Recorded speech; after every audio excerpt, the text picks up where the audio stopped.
GURPS Módulo Básico Campanhas. Regras do GURPS, quarta edição. Episódio 169, capítulo 14. Drogas viciantes. Uma produção RPG Next.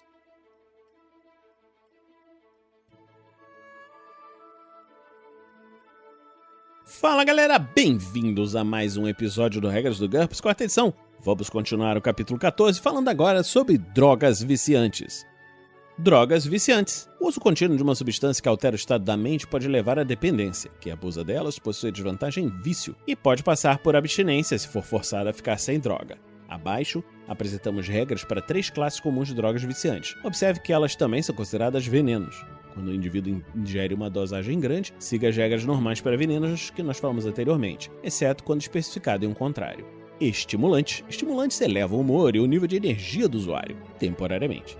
Alguns, bastante potentes, como a anfetamina, restauram 1d pontos de fadiga e conferem não dorme e excesso de confiança. Esses efeitos duram por 12 menos HT horas, com um mínimo de 1 hora. Depois desse período, a pessoa perde o dobro de pontos de fadiga que recuperou. Por exemplo, se ela saltou de 8 para 10, ela cai para 6 pontos de fadiga e adquire as desvantagens de irritabilidade no nível 12 e depressão crônica 12, pelo mesmo período de tempo. Se o usuário tomar várias doses dentro de 24 horas, ele deve fazer um teste de HT depois da segunda dose em diante, com uma penalidade cumulativa de menos 1 por dose depois da primeira. Em caso de fracasso, ele sofre uma parada cardíaca, que nós vimos quando falamos em condições fatais. Estimulantes são baratos e pouco viciantes. Se forem legais, o vício no estimulante é um vício menor, menos 1 ponto. Se forem ilegais, trata-se de um vício de menos 5 pontos. Alucinógenos, por exemplo, LSD e mescalina, provocam desorientação, alucinações e ataques de paranoia. Eles podem induzir dependência psicológica, mas não fisiológica. A maior parte dessas drogas é usada via oral e requer aproximadamente 20 minutos para entrar em ação. O usuário faz um teste contra HT-2 para resistir. Em caso de fracasso, o usuário começa a ter alucinações. Isso dura por um número de horas igual à margem de fracasso. Depois desse período, o usuário pode fazer um teste de HT-2 uma vez por hora para se livrar da influência da droga. O vício normalmente vale menos 10 pontos se a droga for legal, menos 15 se não for. Depressivas. As drogas depressivas induzem sonolência, lassidão e, em grandes doses, insensibilidade. Todas oferecem um teste HT para resistir. Assim como acontece com qualquer veneno, uma dose grande incorre em penalidades. Veja a dosagem. Doses maciças também podem levar a uma overdose, que nós vamos falar em breve. Algumas das drogas depressivas mais usadas são sedativos. Nessa categoria se encontram as drogas que auxiliam no sono, drogas para ansiedade e muitas drogas psiquiátricas. Um sedativo comum é tomado via oral e demora 20 minutos para fazer efeito. Um usuário faz um teste HT-2 para resistir. Em caso de fracasso, ele fica sonolento, durante um número de horas igual à margem de fracasso. Usuários constantes precisam de doses cada vez maiores para produzir o mesmo efeito, aumentando o risco de overdose. Os sedativos são baratos e altamente viciantes. Se o usuário puder adquiri-los legalmente, trata-se de um vício de menos 5 pontos. Caso contrário, trata-se de um vício de menos 10 pontos. Analgésicos. Analgésicos potentes como a morfina são usados para tratar dores crônicas ou cirúrgicas. O abuso é frequentemente o resultado inesperado do uso legítimo. Tomado via oral, há um retardo de 20 minutos. Injetado, não há nenhum retardo. O usuário faz o teste de HT-4 para resistir. Caso de fracasso, o usuário adquire as vantagens hipoalgia e fleuma, e a desvantagem preguiça, além de sentir euforia. Todos os efeitos duram um número de horas igual à margem de fracasso. Analgésicos fortes o bastante para produzir esses efeitos são caros e totalmente viciantes. O vício vale menos 15 pontos se a droga for legal e menos 20 se não for. Heroína. Esse derivado do ópio da morfina possui poucos usos legítimos. Ela é normalmente injetada. Nesse caso, não há retardo. O usuário faz o teste contra HT-4 para resistir. Em caso de fracasso, ele fica incapacitado por um número de horas igual à margem de fracasso. Trate isso como um êxtase. Além do risco comum de overdose, sempre há a chance da heroína ter sido batizada com qualquer complemento tóxico. Os efeitos ficam a critério do mestre. A heroína é muito cara, incapacitante, totalmente viciante e ilegal. O vício em heroína é uma desvantagem de menos 40 pontos.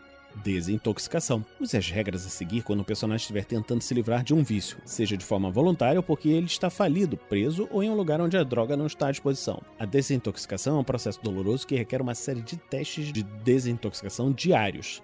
Normalmente são necessários 14 sucessos para se livrar do hábito, portanto, pelo menos 2 semanas, mas o mestre pode variar esse prazo. Se conseguir se desintoxicar, o personagem deve recomprar a desvantagem vício imediatamente. Os efeitos dos testes da desintoxicação dependerão de a droga ser dependência fisiológica ou psicológica. Dependência fisiológica. O corpo do personagem começou a depender da droga. Ele precisa fazer testes de desintoxicação diários contra HT, no máximo de 13. E cada sucesso leva o personagem a um passo mais próximo para se livrar do vício. Os resultados de um fracasso dependem da disponibilidade da droga. Se ela estiver disponível, ele se rende e toma uma dose. Se ele ainda quiser se desintoxicar, deve reiniciar o processo da estaca zero. Se a droga não estiver disponível, ele sofre 1 ponto de dano e pode continuar o processo. Obviamente, o dia em questão não conta para os 14 sucessos necessários para a desintoxicação. O personagem não consegue recuperar naturalmente o ponto de vida perdido em função da desintoxicação até completar o processo ou desistir. Dependência psicológica. O personagem se convenceu de que não consegue viver sem a droga. Ele precisa fazer testes de desintoxicação contra a vontade, máximo de 13. Usa as mesmas regras para a dependência fisiológica, exceto que, se ele fracassar num teste e a droga não estiver disponível, o personagem não sofre dano. Em vez disso, ele adquire uma peculiaridade relacionada às drogas escolhida pelo mestre. Essas peculiaridades somem se ele se render e tomar uma dose da droga. Nesse caso, ele também precisa reiniciar o processo de desintoxicação. Se ele não se render, essas peculiaridades podem escalar progressivamente ao nível de desvantagens mentais mais graves. Se alcançar 14 sucessos em teste de vontade, o personagem se desintoxica, mas deve fazer um teste de vontade final. Em caso de fracasso nesse último teste, ele mantém todas as peculiaridades ou desvantagens contraídas ao longo do processo.